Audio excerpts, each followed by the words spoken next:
Hey everyone. Everyone always asks me, on social or otherwise, like, how do you grow your podcast? It's always like the biggest question, besides how to start one. And I got an email from RedCircle's team about their service. And I was really intrigued, Mike, about your cross promotion services. Obviously, we'll touch upon your other services, but we're going to deep dive. So I appreciate you coming on, Mike. He is the founder of RedCircle, and it's a hosting platform. It has a ton of other features, which we'll kind of dive into.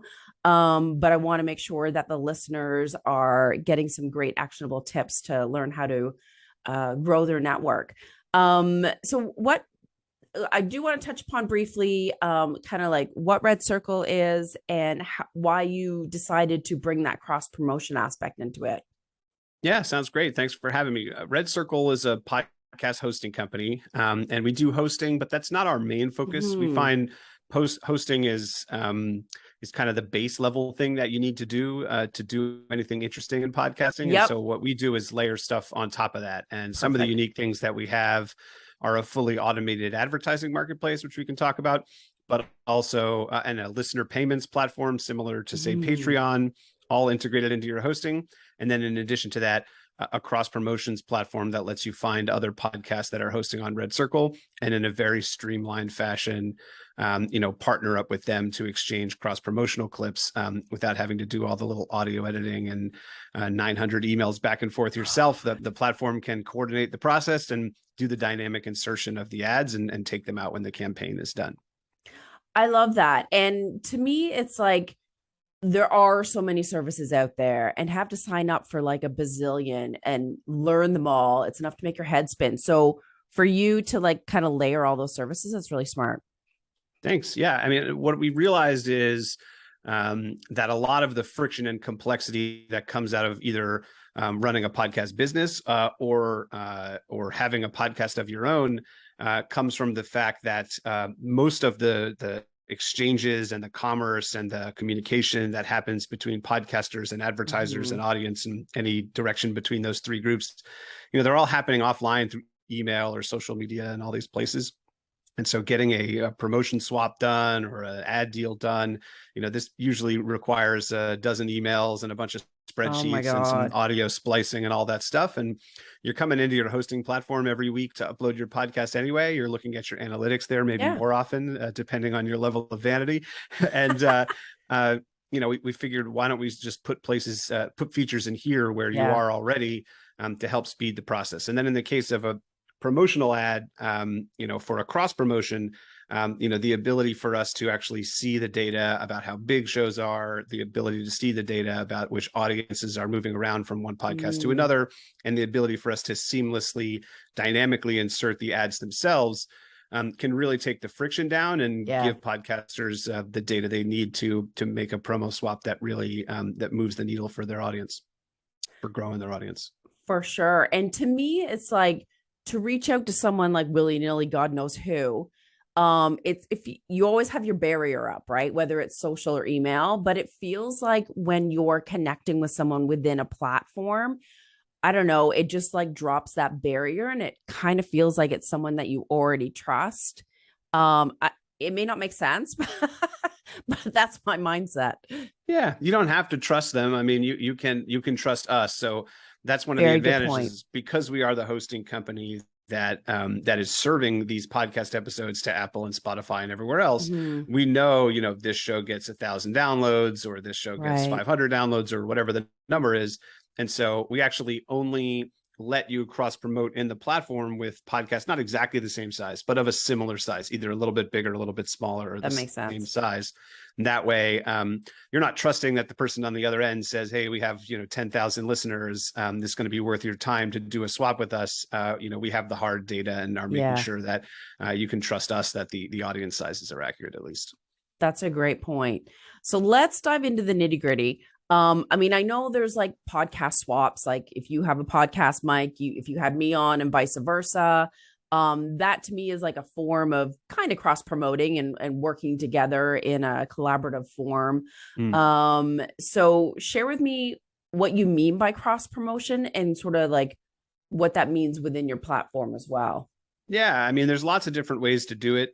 But the way our platform facilitates it is, let's say, you have a podcast and it's a true crime podcast, and because we have a million of those. Yes. And for whatever reason, people love them. It's not my thing. But hey, we listen to whatever you want to. And if you are a true crime podcaster and you host your podcast with RedCircle, let's say maybe use some of our monetization features, blah, blah, blah. You can go to our cross promotion marketplace, and we will suggest to you other podcasts that are in a similar category and of a similar size. But you can also browse the entire catalog of shows that are opted into our cross promotion system. And you can click around and you can view these podcasts. You can see, their descriptions and listen to their episodes. If you want, you can get a feel for whether this podcast is one that you feel kind of aligned to, and that might be a good fit for your audience to cross promote. And then you click a little button and you invite them into a cross promotion. You can send a little message. And then once that happens, both parties create, a little 30-second or 60-second promotional clip for their podcast. They upload it to RedCircle. There's a little opportunity for you to message back and forth with the other podcast if you want. Oh, hey, can you change the way you did this? It's too loud, or it's too long, or whatever. You can collaborate on dates. And, once both of those audio files are uploaded, both parties can press like an approve button to say, like, we're good to go. And then RedCircle will take care of the dynamic insertion of those audio clips for about 2 weeks. And then we'll take them out when the campaign is done. And you can always run another one with the same person again, if you'd like. And so, there's lots of different ways to do. You can be a guest on somebody's podcast. You can do feed drops where you're putting an episode of somebody's podcast into yours. Those are kind of some of the other tools. But for us, we use this like 30-second or 60-second, audio advertisement for your podcast as what we built the system around. But, if that works and you gain some audience from it, then you can just maybe go offline and talk to that other podcaster about deeper integrations. Yeah, I love that. And it sounds so simple, which is like the best thing ever.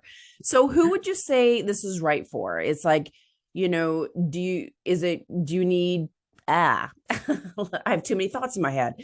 Is it okay for beginners, or do you feel like someone needs to at least have 200 downloads per episode? Or is it just simply matching like podcasts?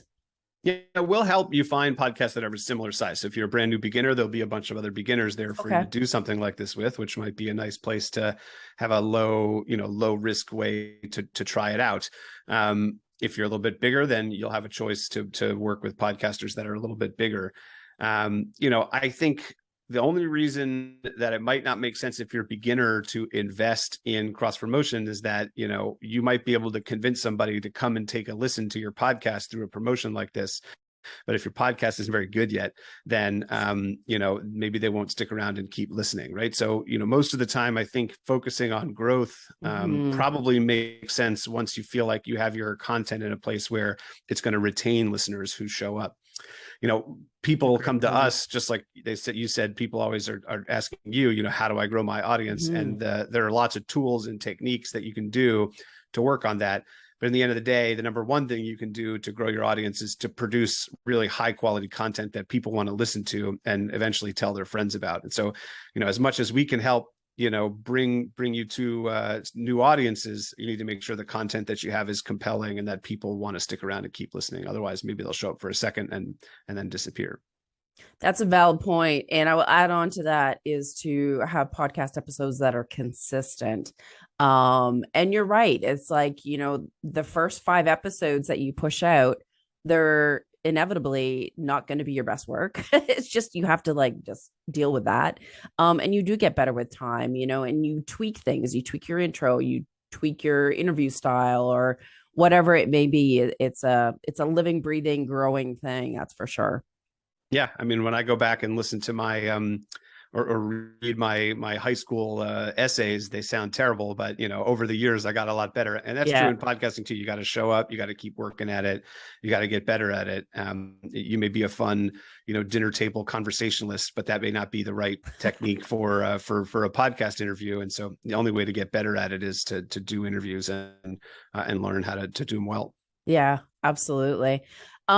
So you were saying 30 to 60 seconds for kind of like doing that campaign swap. So what is like a best practice? Is 30 seconds? And what do you say during that? Is it basically you're promoting, hey, check out like this podcast, it's about this and this, and it's for these people, and go here? Like, what are the elements of a good promotion spot? Yeah, great question. And we've done a little bit of experimentation around this. And again, because we have all the data, we can see, you know, hey, this IP address was listening to that podcast. And then after the promotion, it was listening to the other one. We can tell a little bit about how effective these campaigns are. And we've learned, you know, a couple things. And we've actually found that the difference between 30-second and 60-second spots for this use case, that there isn't much differentiation. And so 30 seconds is probably sufficient. And what you hear in these spots for the most part is, you know, a sort of, you know, maybe you're cutting a couple of 5 or 6 second clips from, you know, it depends on your show, emotional interviews or compelling part of your content to try to draw people in, maybe a montage with a couple little clips to help people understand what your show is about and how it runs. You know, and then, you know, a little bit of voiceover intro about the show's name and what it is. And then, you know, especially a strong call to action at the end, you know, hey, if this sounds interesting, come check out Mike's podcast wherever you listen. You can search like Mike's podcast, you know, some compelling thing to, you know, induce the audience to take an action to go find your podcast and potentially subscribe to it. Yeah. And usually all that takes 30 seconds. And, you know, you want to get your audio editor out and get some good, you know, cutting and good chops to make it sound good, a little background music, whatever makes sense for you and your content. But you know, you want to make sure it's gets your point across quickly and then has a compelling CTA at the end to try to convince people to go search for your show in Apple and subscribe. So what you were just saying, go look it up in Apple. What would you say is the best call to action? Like, would you want them to go to the person's website where they can like check it out there and see all the directories? Or do most people, hey, search the podcast in general or search on iTunes? What is the most popular? Yeah, I don't have any hard data on this one, but Yeah. I am an avid podcast listener. I can tell you that. And what I've noticed over time is that people have like become familiar with these kinds of promotional spot cross promos, usually within a network. And I think people are just starting to say, you know, search for and subscribe to, you know, Mike's podcast wherever you listen. I think is probably the best way to do it. There's too many different apps now, but you know, 80% of listeners are probably listening on Apple and Spotify combined. So you could say something like on Apple, Spotify, or wherever you listen. But I think people like their podcast app and they know where to find podcasts. They're already listening to a podcast. So you don't really need to help them figure out where. They know where they get their podcast from. And it's probably better to just tell them to go get it wherever. Yeah, that makes total sense. Sorry, I'm gonna ask. Zoom just died for a second. Yeah, exactly. I'll get the editor to cut that out. Yeah, no worries. For sure, because I listen to it on like Good Pods, and so you just search the podcast name, right? And everyone's got their own individual app that they listen to. And Lord knows there's a million of them. Yeah. Now, is there any like money swap between the two podcasts, or is it just paying for your service, or how does that part of it work? Yeah, so our service has a free tier, but I think you need to pay to a not so free tier to use the cross promotion system. But it's prices are very competitive versus other hosting platforms, in addition to that, there's no like monetary exchange between the parties that are doing one of these promo swaps. What we do is we will calculate the exact number of ad insertions for those promos so that they're even on both sides. So if one podcast is, say, twice as big, it will run for half as much time on that podcast as it runs on the other. So, you know, we'll calculate based on the show size what, you know, 2 weeks of insertions is on one of the podcasts, and we'll make sure the same number of ad insertions happen on the other podcasts as well. So it's always an even exchange, even if the audience sizes are a little bit different. It's one of the advantages of us being able to do this dynamically. So no money is exchanged today. It's definitely something we've thought about. A lot of other podcast networks that are larger use RedCircle's advertising platform to run ads across our inventory because they don't want to do a swap. So that's an option as well. But in terms of like sort of smaller or mid-sized podcasters, our marketplace is free as an exchange. Yeah, that's perfect. And now when you dynamically insert, it goes into every episode. So if someone listens to a back episode, it'll be in there. Correct. Yeah, that's what I figured. And podcasters on RedCircle can configure where within the content they want the ad to be inserted. So it could be, 30 seconds in after you do a cold open, or it could be the very first thing people hear. You can control sort of where your cross promotions get inserted. What's the best spot to throw the audio in? Good question. I mean, I think the we've done pre versus mid roll experiments as well, and haven't found huge deviations in performance. And I wouldn't, it showed actually a slight benefit for pre-roll ads, but the size of that experiment wasn't that large that I would call it conclusive. Maybe that just worked particularly well on the one podcast that we tested this on. So I don't think it matters too much whether it's pre or mid. But if you're, the wisdom in the industry is that, like, when people hit play on a podcast, if an ad comes on right away, they still have their phone in their hand and they're ready to hit fast forward if they don't want to listen to it. And so, even if you're doing it, quote unquote, pre-roll, usually that could mean, in the first minute or two. And a lot of, professional podcasts and podcasters that use us, we'll have some content for the first 30 seconds to introduce what the episode is going to be about and sort of hook listeners a little bit before they go into a break for an ad or a cross promotion or something like that. And I think that's the best technique. Yeah, that's good to know for sure. So my logistic brain is thinking, okay, obviously we're talking and having a conversation, but the cadence of this conversation is different than one I had in 5 other episodes. So if you say you're going to throw the ad in at, 15 minutes in, like, it could be someone's mid-sentence, couldn't it? Like, how does that work? Yeah, I mean, when you're the podcaster, you get to choose where you want the ads to get inserted. So by default, we stick one in the very middle, but we have all kinds of warnings on the screen that tell you, like, hey, move this to the right spot. And so it's actually like a waveform editor, just like it would be on when you're editing audio, and you can find the exact, right spot within your content for the ad to be inserted. So you would have to adjust that for all your past episodes? For your historical episodes, when you first join RedCircle, we'll stick one all the way at, time equals 0 and one at the very end. We won't put ones in the middle. If you want to do that, you sit down with a cup of tea for your 100 episodes and go through and add them yourself. It's not so fun, but if you haven't done that before, it's going to be worth it, especially if you're looking to monetize. Those mid-roll advertising placements are definitely worth the energy. Yeah, for sure. I know. So much to think about, when you're a podcaster. It's not as easy as it should be. But like any other medium, if you're a YouTuber or you're a blogger, you can just show up to the mic and produce good content, and that's fine. But if you want to take it to the next level, you gotta learn your craft and really learn all the complexities of it. Absolutely. Do you have any tips for who you should approach to cross promote? Like, for me, just using it as an example because it's easy. Obviously, I'm in podcasting. So would I think about, like, my avatar and what they're listening to as well? Or should I think of, like, okay, what is my industry?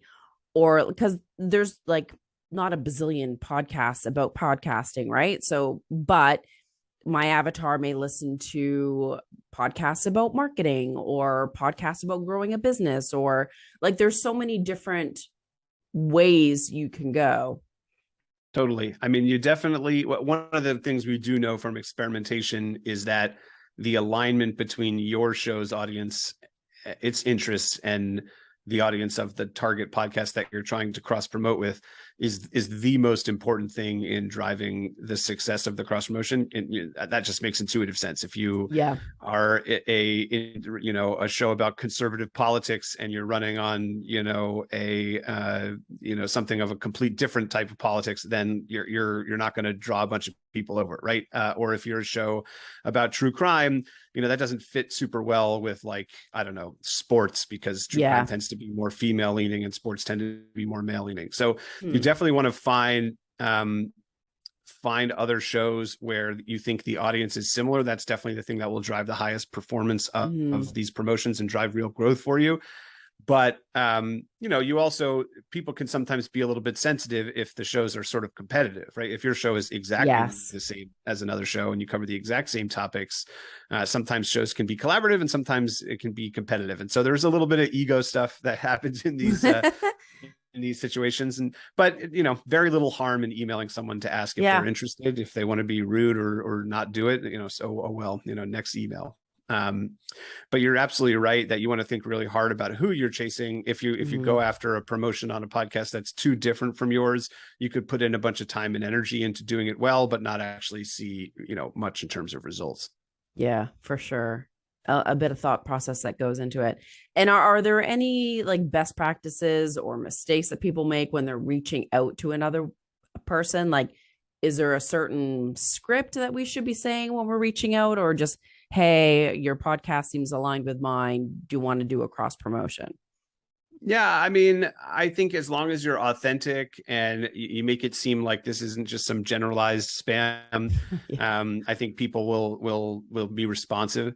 There are databases of every podcaster's email that exist out there, and so I'm sure you all are familiar with sort of spammy stuff that's coming into your inbox all the time. And so it's easy to miss those or miss the real ones if you come off as too automated. Or if you're actually sending it to 100 different podcasts, it will come out as too automated. So just be thoughtful about that if you're reaching out, and sort of make sure, put a little time and personal touch into it for the 10 or 20 podcasts that you care about the most, so that you make sure people actually pay attention and respond. Yeah, that makes total sense. And being authentic and just like be a normal human being, I always say.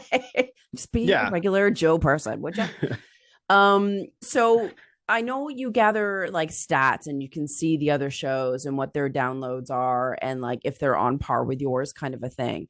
So if I wanted to do cross promotion, do I need to host my podcast on RedCircle so that you can get those stats, or are you able to get those stats even if my host is somewhere else?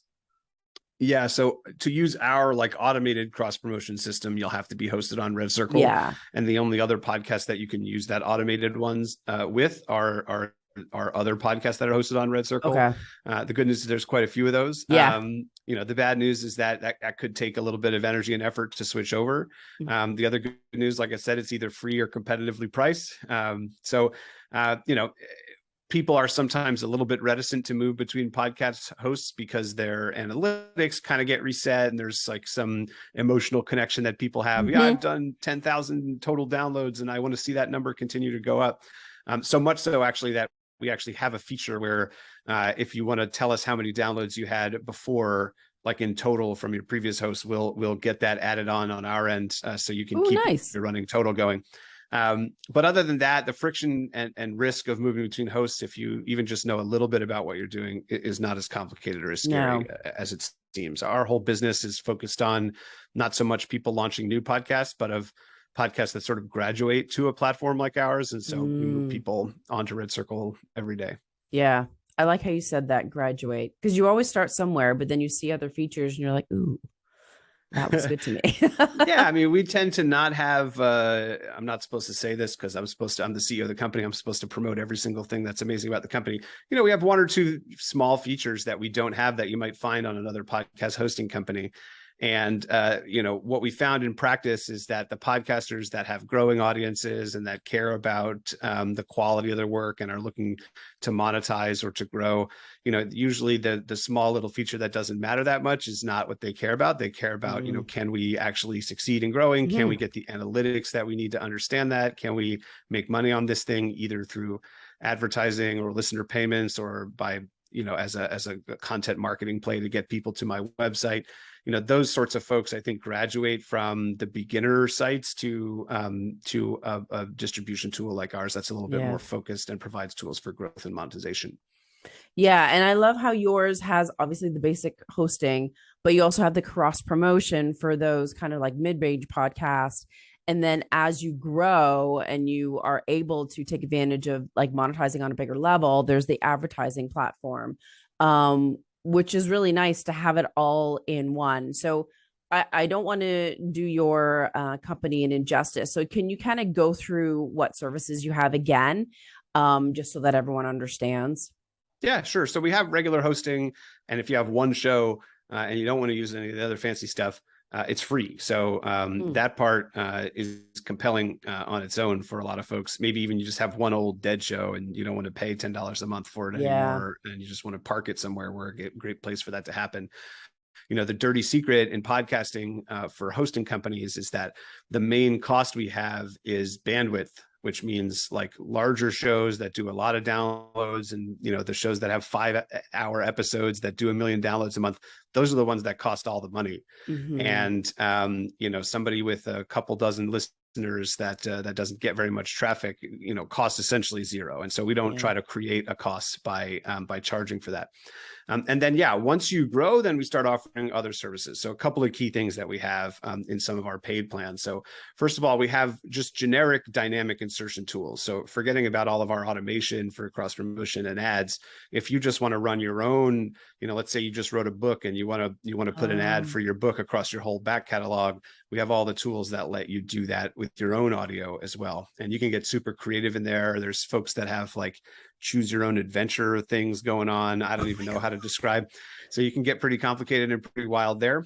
And then we use that dynamic insertion technology to layer up to cross promotion, which we've talked about, and then advertising. And before I talk about advertising, we also have a listener payment solution where if you want to put some episodes behind a paywall, you can collect a few dollars from your fans in exchange for those exclusive episodes. And as it turns out, a lot of podcasters that are in the kind of like small to medium range can make quite a bit of money with that technique versus advertising. With advertising, really? If you have a couple thousand listeners, maybe you can start to make date night money. But if you can convince, a couple percent of a couple thousand listeners to pay you $5 a month, well, that starts to add up, to more than date night money. So that's a tool we have similar to, say, Patreon, but it's built into your hosting. And there's some advantages there in that you don't have to upload your episodes in 2 places. You can get your stats for your exclusive episodes right next to your regular ones. And so there's some advantages there. And then, the last bit is we have this advertising platform, and we do both types of advertising. We do programmatic ads, which are the kinds of pre-recorded ads that you might hear on, Spotify or Pandora.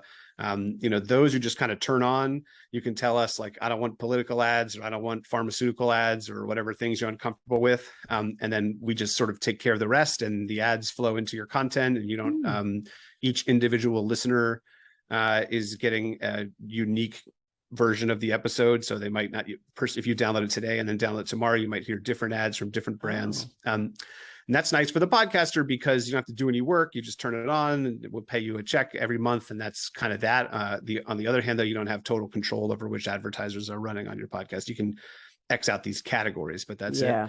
And then we also do host read ads, which is that more typical podcast ad where the host is reading it and is sort of in an endorsement style. And the way that works is, we have a separate ad sales team that's going out to brands and agencies and selling ads across our network. And if you get an ad on your show, we'll just send you a note, says, hey, here's the deal, here's the script, here's how much it's going to cost, here's how much you're going to be paid, here's when it's going to run, all the details of the campaign. You can say I'm in, or that's not for me.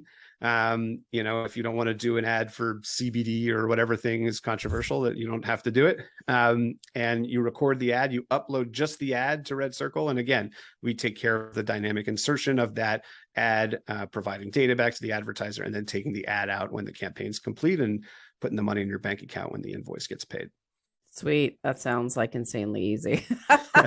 We try to make it easy. I mean, what happened was we built a free podcast hosting platform. A bunch of podcasts showed up, and we said, hey, let's go try and sell some advertising on this stuff. And it turns out that's like a nightmare. It's a million emails and spreadsheets and literal checks in the mail and just an insanity. And we said, if we're going to try to pull this off and do advertising at any kind of scale, we've got to automate as much of it as possible. And that's what our platform's designed to do.